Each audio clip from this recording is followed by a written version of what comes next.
17 bab. 6 kundan keyin Hazreti İsa fakat Petrus, Yakup ve Yakup'ның inisi Yuhanna'nınla ilip egiz bir takı çıktı. Bu yerde Hazreti İsa'nın kıyafeti ulanın göz aldıdıla özgürüp, yüzü quyoşdek parıldı. Kiyimleri nurdek oppoq bolup çaqnadı.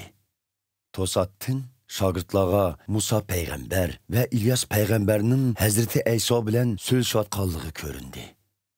Petrus Hazreti İsa'ga, "Ey Rabbim, bu yerda boğunumuz nemi degen yaxşı?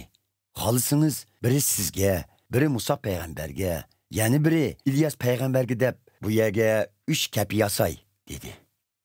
Petrus'un gepi tügümeyla parlaq bir bulut ularını kaplıp aldı. Buluttun Xudoning, "Bu mening söyümlük oğlum, men uningdan xursandman. Uning so'ziga quloq selinglar," degan ovoz anglandı. Shogirdlar bunu anglab, intayin qo'qishgan holda yerga dum yetib oldi. Biroq Hazreti İsa kelib, ularga qo'lini tekkizib, "Qo'pinglar, qo'rqmanglar," dedi. Ular beshini ko'tarib qaraydi, Hazreti İsa'dan başqa hech kim ko'rinmadi. Tog'dan tushib yetib, Hazreti İsa ularga, "İnson o'g'li o'limdan tirildirilmigicha ko'rganlaringlarni hech kimga tinmanglar," deb topildi. Ondan shogirdlari uningdan, "Tavrat ustozlari nima uchun İlyas peygamber qutqizuvchi Masih kelishdan avval qaytib kelish kerak deyishidu?" deb so'rashdi.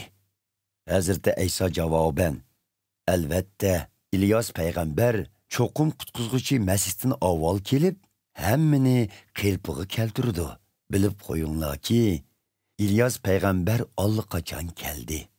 Lekin kishilar uni to'nmaganlikdan uningga qilmagan eskiligi qolmadi.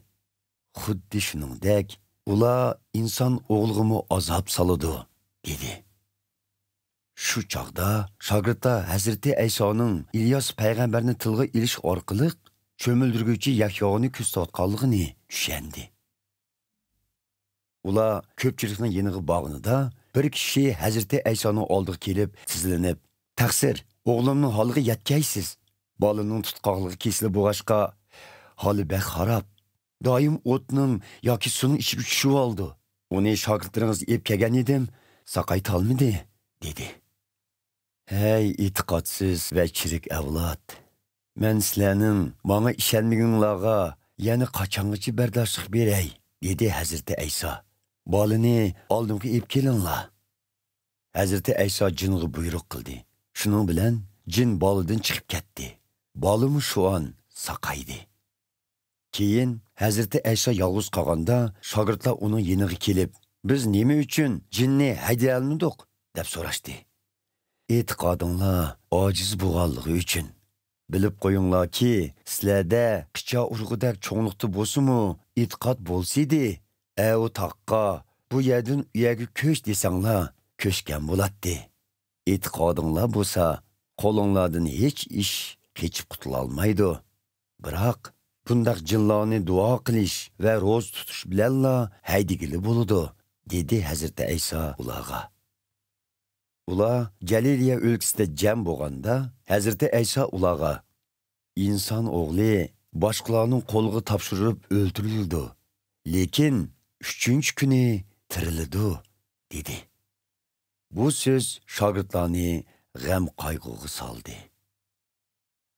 Hazreti İsa shogirdlari bilan Kapernaum shahriga kelganida, ibodatxona bejini yiqquchilar Petrusning yeniga kelib, "Ustozinglar ibodatxona bejini to'lamamdi?" deb so'radi. "To'laydi," dedi Petrus.